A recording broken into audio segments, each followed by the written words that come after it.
Muy buenas tardes, estamos aquí en Sevilla, Andalucía, una tierra de paz, esperanza y acogida, con un invitado ilustre como es Alberto Nasal, que ha sido un gran descubrimiento para el movimiento de solidaridad con Palestina en Andalucía.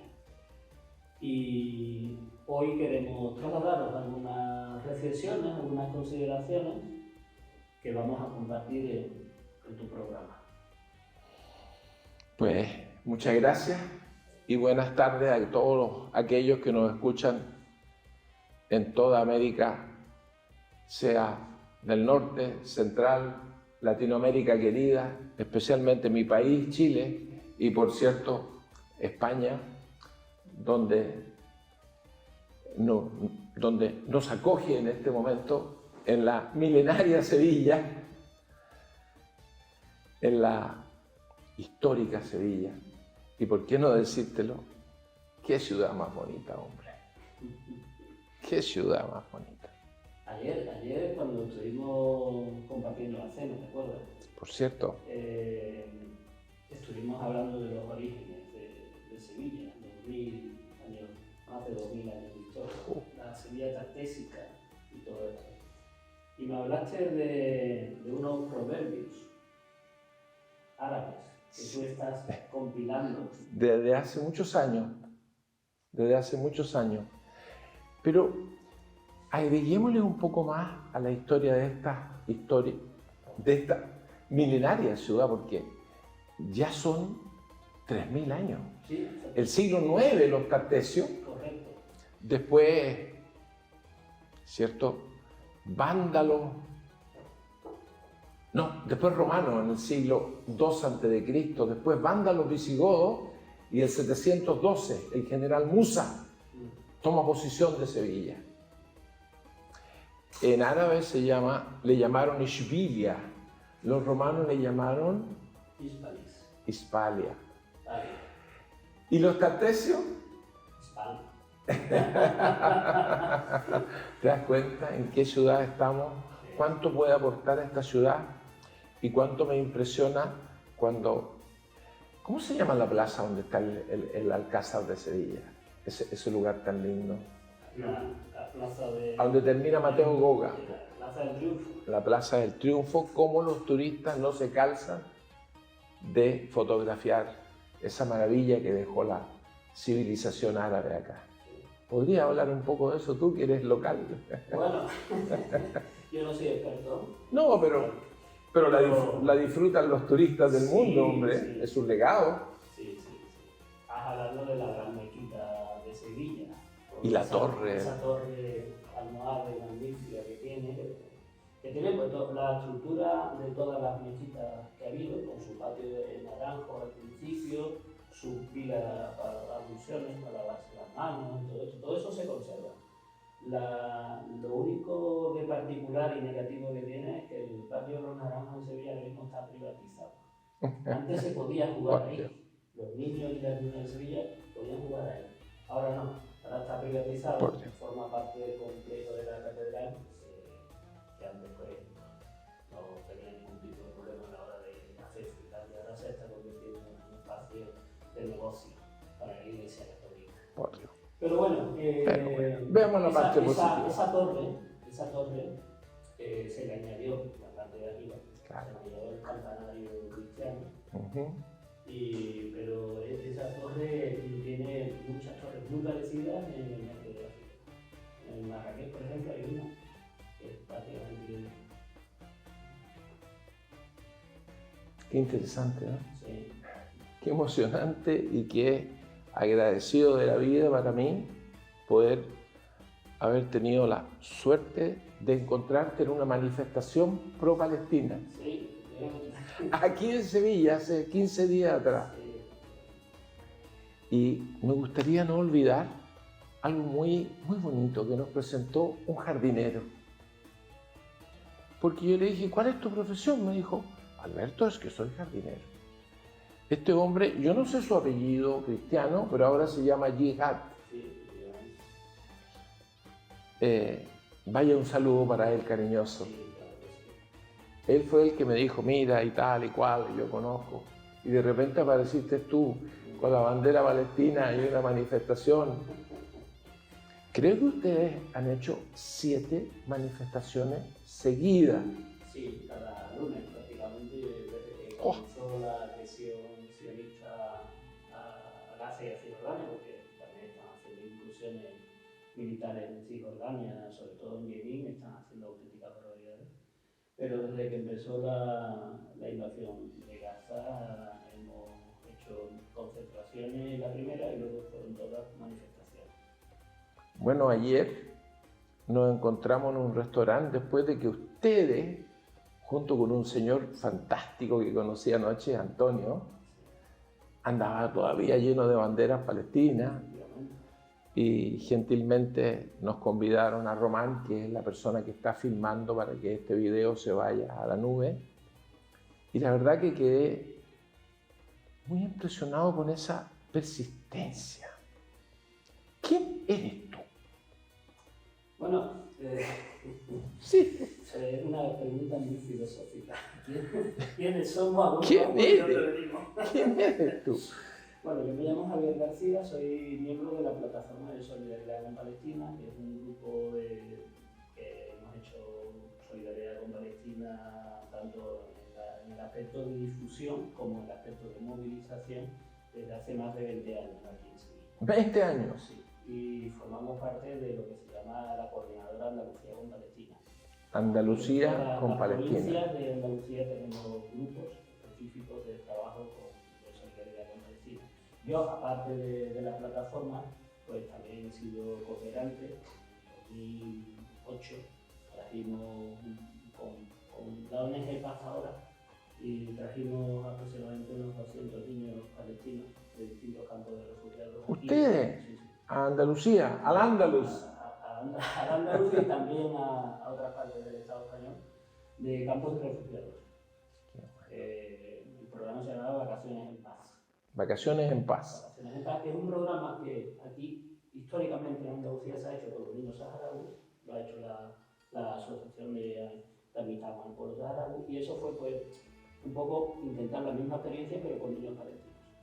Y Vaya. lo hicimos, y bueno, también estuve visitando Gaza en 2006 y Cisjordania en 2008, donde también estuvimos en un programa de cooperación con el Comité Israelí contra la Demolición de Casas Palestinas, Por Dios. que también estuvimos allí todo el mes de agosto construyendo casas que habían a familias palestinas que le habían demolido la casa de ejército, pues nosotros estuvimos allí reconstruyendo. Anoche me contaste alguna anécdota de tu estadía en Palestina. Sí. Yo quisiera preguntarte, tú eres un español, no eres andaluz porque me contaste. Ah, sí, pues eres andaluz porque Huelva pertenece a Andalucía. ¿Estará bañada por el Atlántico? Sí, totalmente. Estará bañada por el Atlántico, pero eres andaluz. Andalucía tiene 2 mares, hombre. Claro, en el Atlántico tenemos el Mediterráneo. Sí, pues. Entonces tú, un hombre que nació... Mira, te voy a decir una cosa. Por favor. Andalucía es muy interesante. Andalucía tiene todos los tipos de climas que existen en el mundo. No me cabe duda porque la he disfrutado, la conozco, pero por favor ilústranos más. Tenemos desierto En Almería, tenemos glaciares, Cabo de Gata, Sierra Nevada, arriba. glaciares, tenemos clima mediterráneo, tenemos clima atlántico, tenemos clima continental. Subtropical en la herradura. Claro, tenemos de todo. O sea, tenemos una variedad climática impresionante. Andalucía es lo más bonito que existe en el mundo. Bueno, los árabes llegaron el 711 y se fueron en 1500. Imagínate, 800 años de legado cultural, civilizacional, y cada vez que hablamos español estamos hablando directamente 4000 palabras de origen árabe. ¿Qué mejor que tú? Qué suerte para mí en el programa de Arabia Milenaria, que es un programa que tiene relación con lo cultural, con la historia del mundo árabe. Por cierto, un compromiso vital, radical con Palestina. y con todo el gran Oriente Próximo. Fíjate que yo no le llamo Medio Oriente. Ya. Eso es anglosajón, absolutamente. Claro, es una invención de los ingleses. De los colonizadores. De los colonizadores expansionistas que han tenido al mundo árabe contra la pared durante más de 100 años. Tú anoche me contaste que estuviste en Gaza. Sí. La gente no... Es difícil para una persona visualizar cómo era Gaza, que ya había sido bastante golpeada cuando tú fuiste. Sí. Pero hoy día Gaza, el 60% de Gaza está destruida. Sí. Entonces, por favor, cuéntame un poco, ilústranos, ¿cómo era? ¿Cómo viste tú? ¿Qué sentiste con la gente en lo cotidiano con Shab el palestino? O sea, ¿te acuerdas de esa palabra, el pueblo palestino? Pues mira, eso fue yo conocí a una amiga mía, que es profesora de la Universidad de Sevilla, que ha ido muchísimas veces allí, porque tiene un programa de cooperación con profesores de allí. Ella es pedagoga y psicóloga, y entonces tenía un programa de cooperación. Y ella hacía formación para los profesores y la dirección del Hospital Mental de Gaza y para otras instancias que tenían que ver con la salud de allí. Y nada, pues fuimos allí, que dio la casualidad de que era la campaña electoral de las elecciones, las primeras elecciones del Consejo Legislativo Palestino. Entonces, pues, bueno, te encontrabas Gaza todo llena de banderas. Las banderas, teníamos las verdes de Hamas, teníamos las rojas del Frente Popular de Liberación de Palestina, teníamos las negras de la Yihad Islámica, también había amarillas, que era la gente de Al-Fatah también. O sea, había haciendo los partidos políticos haciendo campaña electoral, con sus banderas, sus cosas y tal.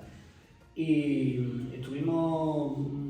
nos estuvimos entrevistando con mucha gente muy diversa. Estuvimos desde el norte hasta el sur, visitamos todo. Estuvimos con distintas familias, visitamos los campos de refugiados, participamos también en una limpieza de la playa que hicieron, una limpieza de la playa para que estuviera... Había una participación de la sociedad civil muy importante en Gaza. Y también estuvimos estaban en la universidad, no la Universidad Islámica, la otra, estaban dando los diplomas a los que llevan los estudios, una ceremonia muy bonita con muchas mujeres diplomadas, muchísimas.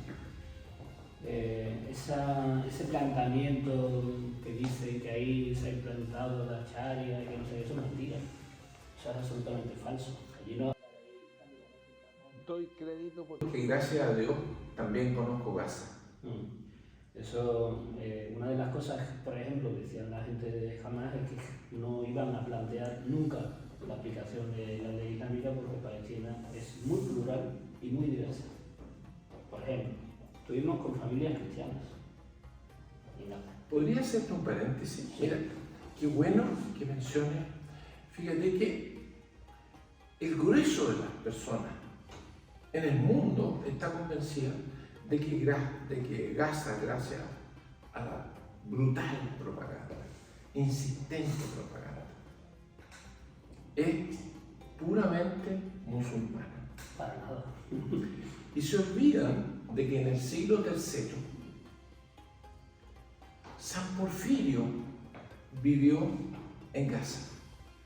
O sea, en Gaza había estado el judaísmo con su sinagoga, posteriormente el cristianismo con su iglesia, y recién el año VII llega los árabes con la victoria del general Amr ibn al-As sobre los bizantinos que eran los dueños de Gaza.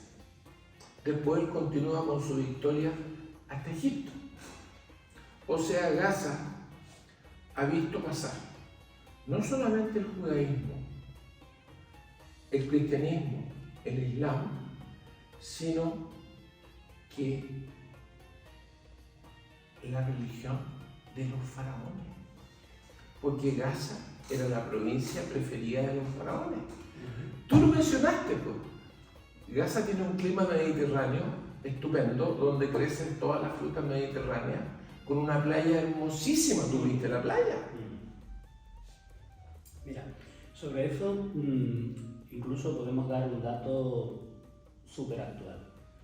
Dentro de los bombardeos indiscriminados y masivos que ha hecho el ejército sionista sobre Gaza, sabes perfectamente que ha destruido una treintena de mezquitas, pero ha dañado a 80 mezquitas, pero también ha dañado las 3 iglesias cristianas que hay en Gaza. La gente no sabe que hay iglesias cristianas en Gaza, pues las hay. Bueno, este es el propósito de este programa. Por eso Arabia Milenaria no está relacionada solo con un solo tema, es amplia.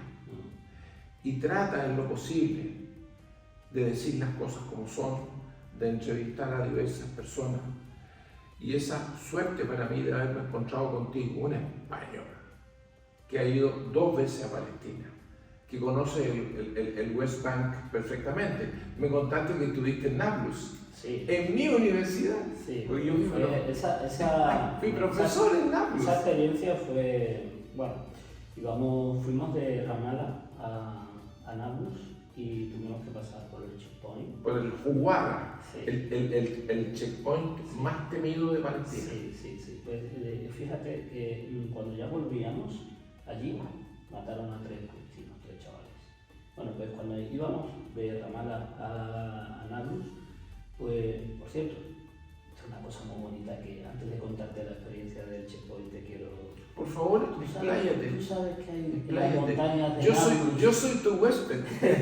En las montañas de Nablus hay una comunidad judía samaritana. Sí, claro, pues.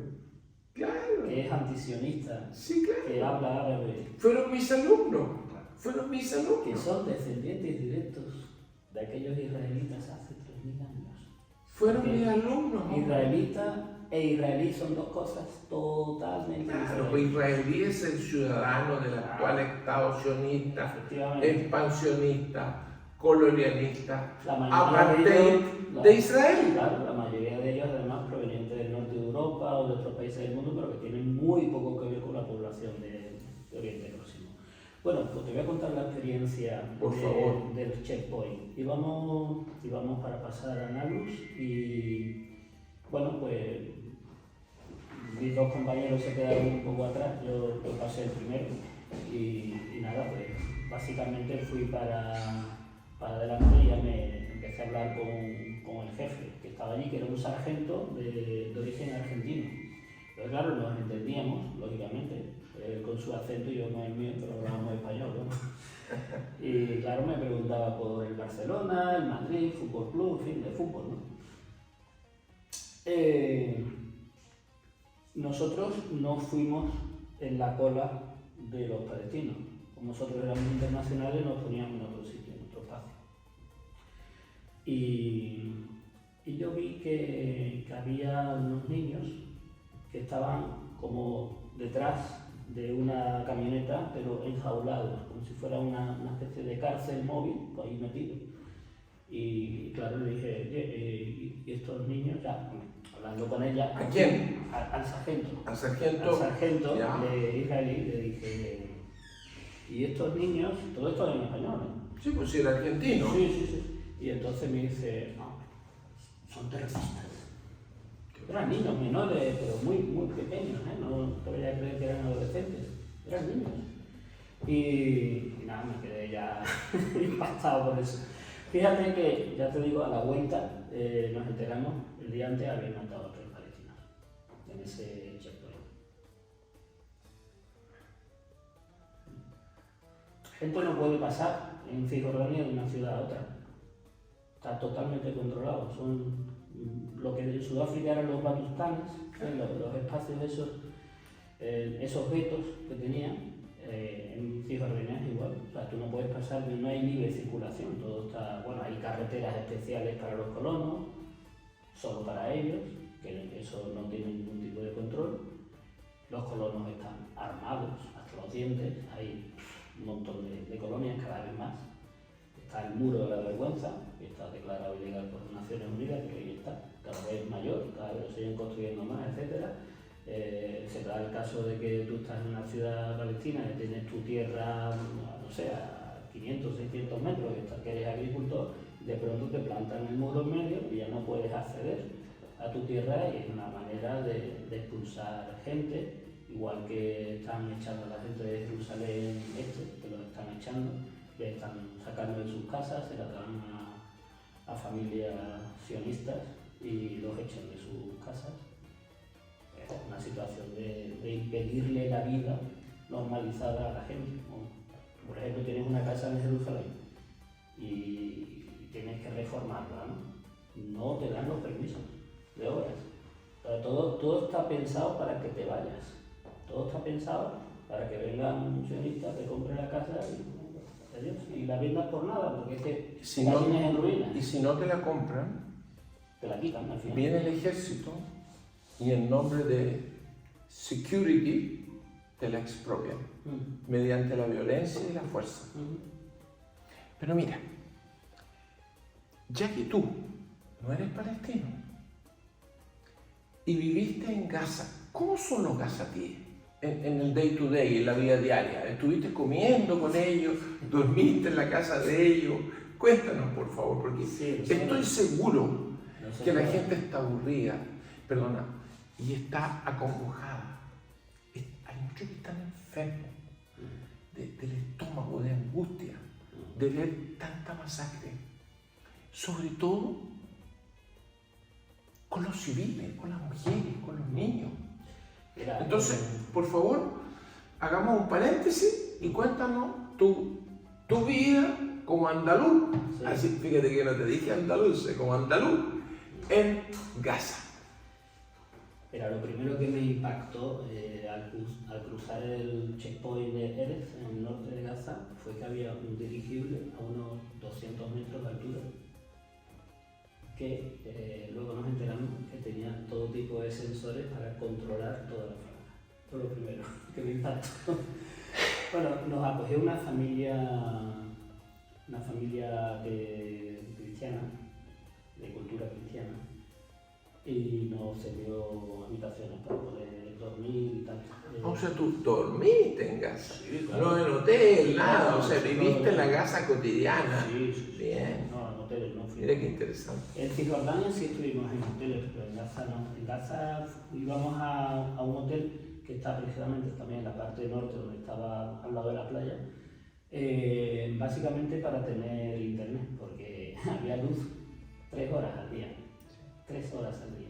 Estoy hablando de 2006, 3 horas al día de luz. Corte sin comentario con lo que está pasando ahora.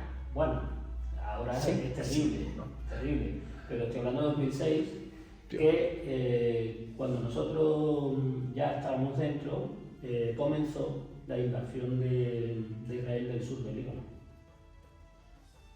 Entonces, claro. ¿Dónde fue diferente? Sí, fue muy diferente. Pero aprovecharon los sionistas para bombardear el norte de la franja de Gaza. Claro que sí. Aprovechando, es decir, el foco mediático estaba en el Líbano.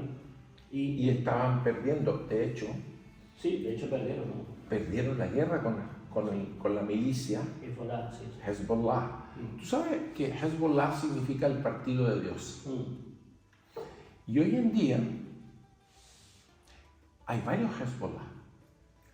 Hay un Hezbollah en Irak y hay un Hezbollah también, además del Líbano, que es el original. Hay un Hezbollah en Irán, que no es un país árabe. Entonces, la resistencia del Estado sionista, si bien es cierto ahora la desproporción es brutal, es sideral, pero Palestina resiste, sí. Gaza resiste. Sí, las noticias que recibimos a cuentagotas, pues ya sabes la situación que hay ahí, bueno, ahora mismo sabemos que han matado a 60 periodistas. 60 periodistas. ¿Y son todos palestinos? Todos palestinos. ¿Tú sabes por qué? Porque no, hay algunos que otros, pero no palestinos. Uno que otro. Sí, pero muy pocos. ¿Pero por qué? Pues básicamente porque no quieren que se cuente la verdad de lo que está ocurriendo. Obviamente. Y por eso además cortan la luz. Efectivamente. Bueno, por lo que te estaba contando, íbamos al hotel, prácticamente para conectarnos a internet, poder enviar las fotos, poder enviar... Pero cuéntanos, ¿cómo tú? ¿En qué hablabas? ¿Cómo hablabas? ¿Qué viviste? ¿Qué comiste con los palestinos en Gaza? Sí, bueno, intentábamos hablar en inglés dentro de nuestro corto inglés. Luego otra persona de la familia que nos acogió era profesora de español en una escuela allí, y entonces... ¿Una palestina? Sí, una palestina que nos acompañó todo el tiempo estuvo con nosotros, nos presentó a todo el mundo, entonces fue magnífica la experiencia, claro, lógicamente, porque nos dio acceso a un montón de gente y tal, ¿no? ¿Qué comiste? Bueno, me acuerdo de una comida que era con el director del hospital mental de Gaza, pues nos puso 2 enormes bandejas de arroz con pollo, enormes, que eran gigantescas. Y luego nos invitaron a correspondiente té, con unos dulces, con dátiles y todo esto. Bueno, es que no podíamos parar de comer porque estaban constantemente diciendo come, no podíamos más, de verdad, era horrible.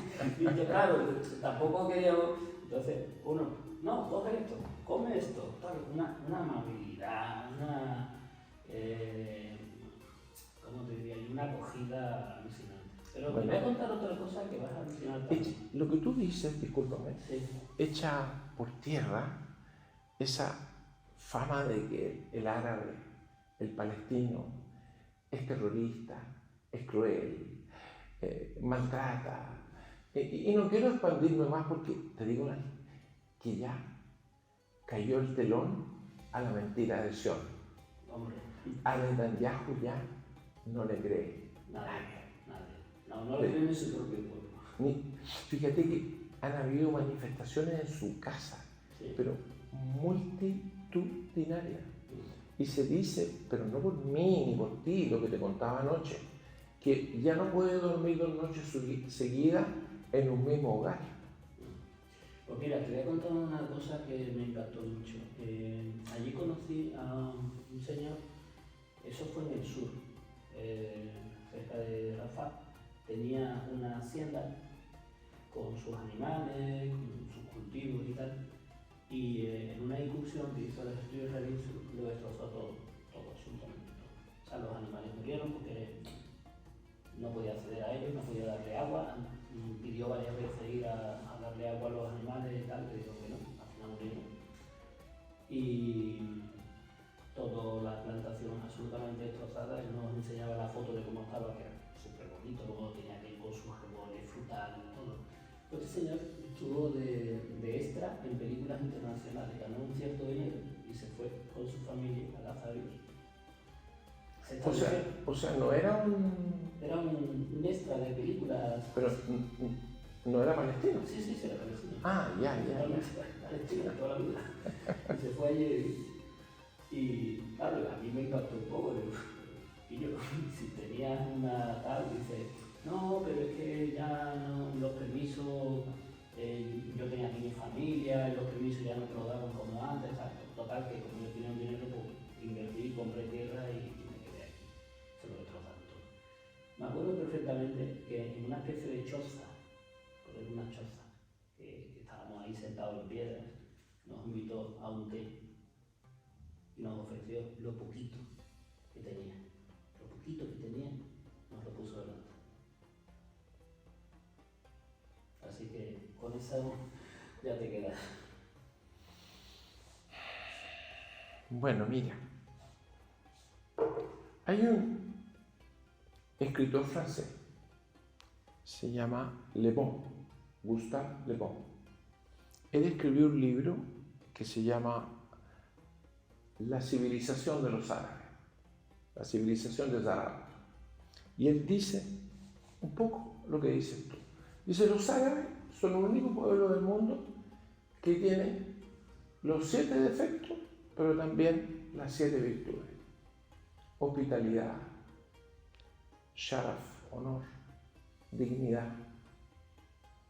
Entonces, lo que hizo ese palestino, yo también lo viví.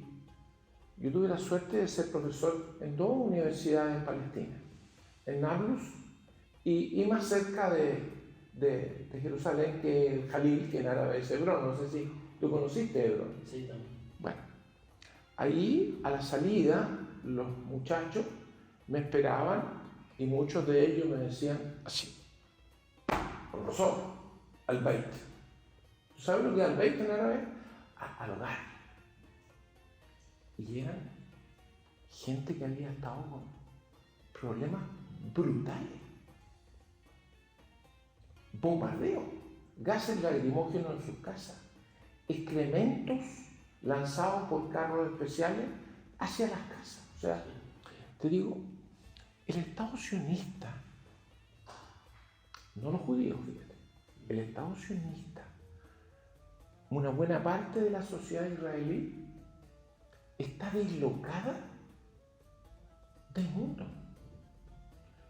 Recientemente, con los ataques, fíjate que yo no acepto, yo que soy una simple ser humano, ese cuento hollywoodense de la CNN, Coca-Cola, Starbucks and Company, ¿cierto?, de los ataques terroristas de Hamas. Sí, ¿cómo va a ser terrorista un pueblo de 2,4 millones de habitantes, en 55 kilómetros de largo por 5 de ancho, donde les tienen, antes del 7 de octubre, restringido todo? Tú sabes que es tan siniestro el plan que estaba calculado, porque todo pasa a través de Israel, desde el agua, la electricidad, todo, que está calculado para que vivan con las calorías mínimas, pero no cuentan con la cultura árabe palestina, de que la mamá palestina arriba del techo, en la típica artesa chilena, cultiva el orégano con la que hace el za'atar. ¿Tú sabes? ¿Tú comiste el dukka, el za'atar, el zetu za'atar? Tienes que haberlo comido. ¿Tú sabes que en Palestina nos falta esos potecitos con aceite de oliva, el pan árabe, y que se untan? Sí. Con eso come un palestino. Yo vi con mis ojos como la señora se subió en Nablus y me mostró, me decía el árabe, nunca lo olvido ni lo olvidaré. Me decía, esto es menta, esto es casaba, esto, arriba del techo. Y como también les cortan el agua, de alguna manera se las ingeniaban que el agua lluvia, en vez de perderse, la primera lluvia limpiaba el cañón y lo otro iba a un pozo porque gracias a Dios en Palestina llueve. Sí. La gente tiene una idea tan errónea de este cuento hollywoodense, sionista, de que Palestina era un pantano. Claro. Bueno, a ver, has dicho una cosa, creo yo, que es muy importante. Hay más judíos antisionistas que sionistas.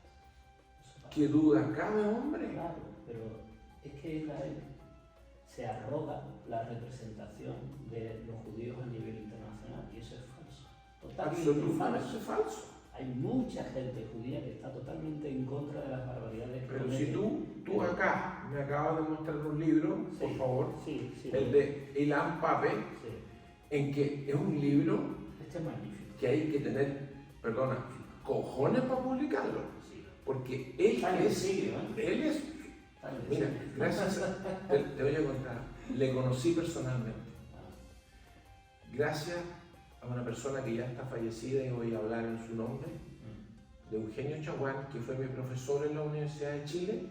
Él nos habló de Ilan Pappé y a mí me tocó la suerte, la dicha de vivir en Palestina un año es mucho tiempo, así que me fui, no a Haifa, me fui a Jaffa, porque estos tipos le cambiaron el nombre. Nunca se llamó Haifa, se llama Jaffa. ¿Qué producía Jaffa? Naranja. ¿Cuándo? Cuando nació mi padre, ya el 15, ya Jaffa era un gran exportador de naranja. Bueno, logré, no me preguntes cómo, fue un golpe de suerte, por supuesto, y entré a la oficina de Ilan. Cuando le dije que era su alumno, yo siendo mayor que él, simpatizaba. Para no hacerlo tan largo, me dijo, mire, Alberto, nos están escuchando y yo pronto me voy a tener que ir a Israel. Hoy día vive en Inglaterra y dirige un centro de estudios palestinos de primer nivel. Y no solamente ha escrito ese libro. Bueno, pues este señor ha terminado en Gran Bretaña, no ha podido seguir allí, pero ¿tú conoces a Shlomo Sanz? El libro este... Mucho. Muy bueno. Mucho. El libro La invención del pueblo judío, que explica que la mayoría de los judíos askenazíes, que son los que poblaron mayoritariamente y fueron los que fundaron el Estado de Israel, en definitiva, provienen de la desmembración del Imperio Házar.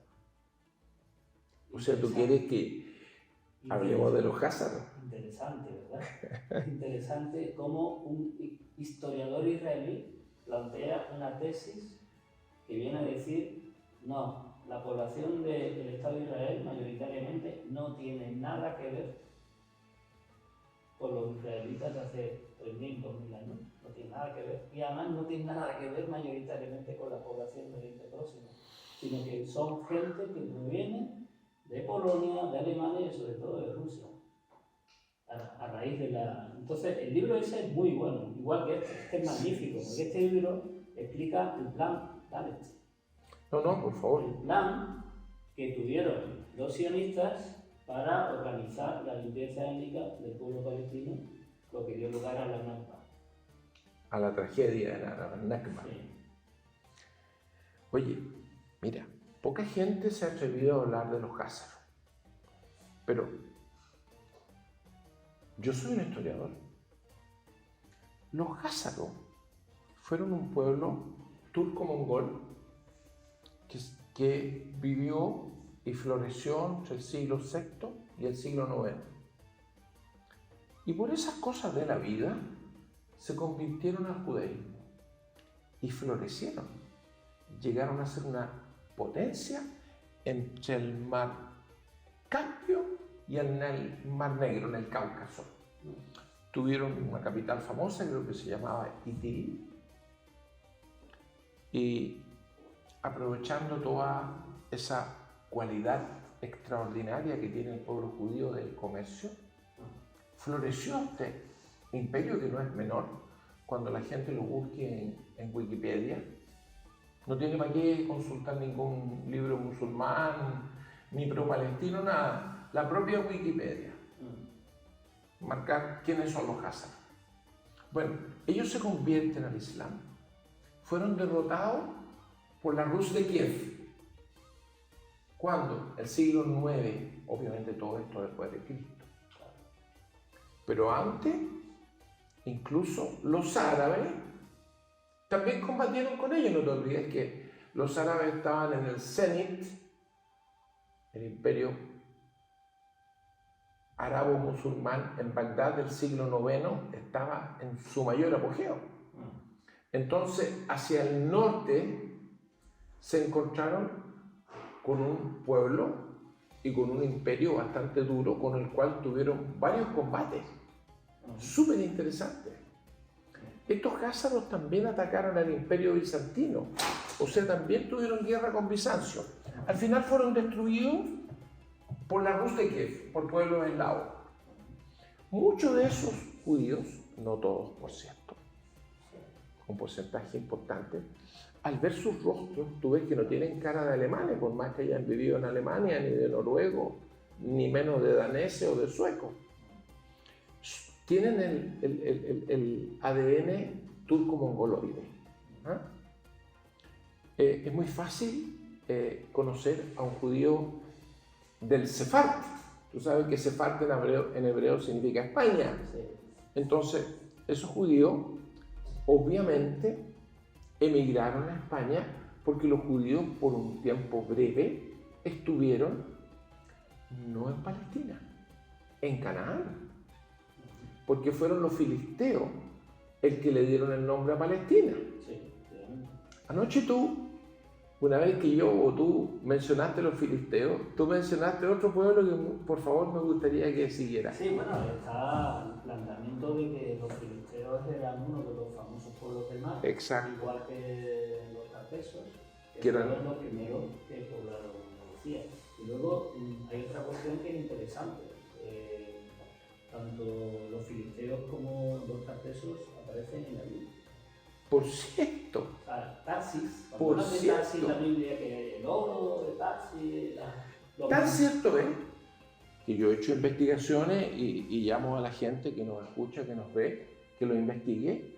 Los hebreos, los antiguos hebreos le llamaron a los filisteos Pereshte, los griegos filisteos, después vinieron los romanos filistín, y como en árabe no existe la letra P, le llamaron, como se llama hoy día, Falastine, Falastine Arabia. Imagínate que Palestina es árabe desde el siglo VII. ¿De qué estamos hablando entonces? ¿Cómo es posible que el primer presidente del Estado sionista se llame Ben Gurión si nació en Polonia, en la ciudad de Blonsk? Sí. Bueno, y el fundador del sionismo, cuando escribe en alemán, ojo, porque nació en Budapest, Imperio Austrohúngaro, entonces nació en la parte de Buda, húngaro. Theodor Herzl escribe en alemán, porque era De Judenstadt, claro, de cultura. el Estado judío, está escrito en alemán. Exacto. Y el que financia, bueno, Ben Gurión se puede decir que es el que materializa, el que tuvo la idea Theodor Herzl, pero el que financia toda la operación de colonización y de limpieza étnica de Palestina, todo lo que ocurrió, es el barón Rothschild. Que vivía en Inglaterra Y que nació en Londres. y que estaba absolutamente emancipado. O sea, él quería vivir como un inglés. Correcto. Es que fue hasta diputado. Posteriormente, es tan interesante la historia de los judíos. A mí me ha fascinado siempre. Hay un libro que yo recomiendo que es el libro de Walter Laqueur, que se llama La historia de los judíos. Hay otro que es de Paul Johnson, pero ese es un poquito más parcial. Laqueur es un crack. ¿Sabéis qué libro que yo aconsejo? Ralph Chauman, norteamericano, que se llama La historia oculta del sionismo. Muy bueno. Para que veas tú. Muy bueno. En esa historia oculta del sionismo, lo que viene a plantear este norteamericano es que el padre del Estado de Israel fue el mandato británico de Palestina. Es donde se produce, bueno, a partir de la declaración Balfour, toda esta cuestión, cómo intentaron engañar a los árabes que se lanzaron. Con falsas promesas. Claro, se lanzaron contra el Imperio Romano, como los intentaron engañar con los acuerdos que hubo entre Francia y Gran Bretaña para irse por el Oriente Próximo, etc. Pero aparte de eso, fue una complicidad evidente con el sionismo tanto en la parte de migración como en las concesiones administrativas. Un detalle importante: el 85% de las concesiones administrativas que hizo el mandato británico fue a empresas sionistas. ¿Eso qué quiere decir? Que cuando se va a producir ya al final la partición y la declaración del Estado de Israel, los sionistas ya controlaban gran parte de la economía industrial de Palestina. Porque la gente se cree que en Palestina no había industria, no había nada. En Palestina estaba una de los tenis del mundo árabe. Había industria, había agricultura, ganadería, El puerto de Jaffa. El puerto de Jaffa. Había comercio, había un montón de actividades económicas. Que la gente se cree que aquello eran cuatro beduinos, que es lo que los sionistas han querido plantear, y es absolutamente falso. Por eso siempre hemos dicho que la última colonización que ha vivido este mundo, que es la colonización de Palestina, y por eso Palestina, la causa palestina, es la causa de los derechos que lo digas tú, y vuelvo a reiterar, que no eres palestino. A mí no deja de emocionarme, te lo digo sinceramente. Porque yo soy hijo de palestino, con madre chilena. No, pero mira, es que Andalucía con Palestina tiene muchos lazos. Compartimos la cultura mediterránea, la cultura del olivo, la cultura del sur, del Qué bonito. Mediterráneo. La cultura del olivo. Claro. Si tú supieras el sufrimiento que sufre un palestino cuando vienen estos, los palestinos le llaman los mustautenín y la prensa le llama los settlers, y en español se traduce por colono. Entonces yo digo, colono, ¿cómo se puede colonizar Palestina? Si los asirios llegaron a Palestina, estamos hablando del año 2000 a.C. Ciro, el imperio persa, llegó a Palestina el 500 a.C. Los egipcios hacían incursiones constantes en Palestina el 2000 a.C. Entonces dime, ¿cómo alguien puede ser tan desvergonzado, tan descarado, tan cínico, tan persistentemente mentiroso, decir que voy a ir a colonizar Palestina? Tú mencionaste el aceite de oliva. ¿Cómo se dice? ¿Con qué te lavas las manos tú? Con jabón, ¿cierto? Yo vi una industria doméstica de jabón en Gaza.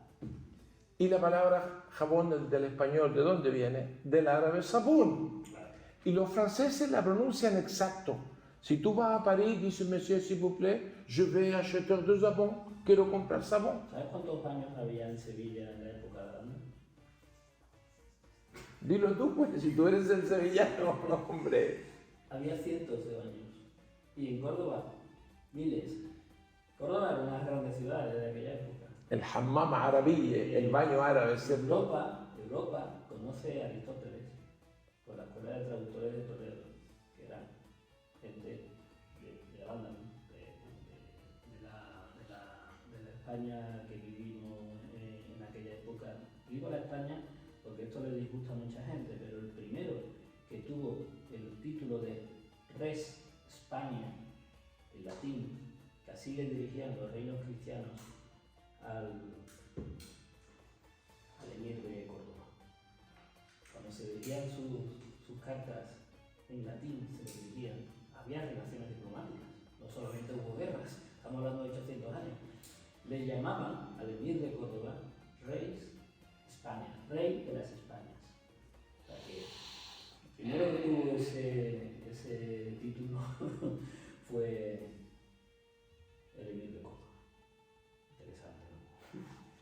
Javier, yo estoy en tu casa acá. Estas son tus instalaciones. No me des más leña para el fuego porque podríamos prolongar muy largo esto. Por favor, yo te concedo, te cedo y como tú quieras tomarlo. Tú dices cuando terminar el programa porque tampoco se puede aburrir. Cuando tú quieras, ¿no? Tú eres el invitado, tú decides. Pero bueno, creo que hemos dado algunas claves, ¿no? No serán las últimas, espero. Yo quiero que terminemos con alguno de los proverbios como te he planteado antes. Te cuento, este libro, que yo quiero mucho, lo tengo hace como 10 o 15 años, no recuerdo. Y creo que se va a llamar Los 1001 proverbios, historias, leyendas y refranes de la civilización, tradición y cultura de la civilización arabo-islámica. Ese es uno de los largos nombres. Dice, en uno de los proverbios dice, el hijo de un zapatero va descalzo y el hijo de un tejedor va desnudo. Acostumbra tu estómago a 2 panes, pero no acostumbres tu cuerpo a 2 vestidos. Gracias a la rosa se riega la mora negra. El corazón del amigo, una vez herido, es como el cristal, que una vez roto ya no se puede componer. Y vamos a abrir cualquier página para que sea más casual, como decimos los chilenos. غبار العمال خير من صفعات الإطلع. Dice, el polvo del trabajo es mejor que el perfume del desocupado. Qué bueno. سلامة الإنسان في جبس اللسان. La paz del ser humano está en cuidar, en conservar su lengua. Así que no alarguemos tanto el programa.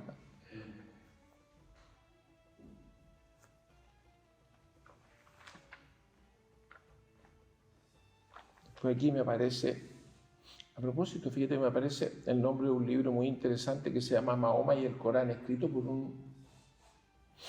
por Rafael Cansino. Es una biografía crítica del profeta, muy interesante. Mahoma y el Corán, de Rafael Cansino, para aquellos que quieran. Después, aquí hay uno muy divertido. Dice, respecto de la ignorancia, disculpa, dice, si no sabes, ni preguntas al que sabe, ¿cómo podrás saber? ¿Ignoras y no te percatas de tu ignorancia? ¿Cómo hacerte comprender? Sufrirás igual humillación que el suelo pisado por un sabio.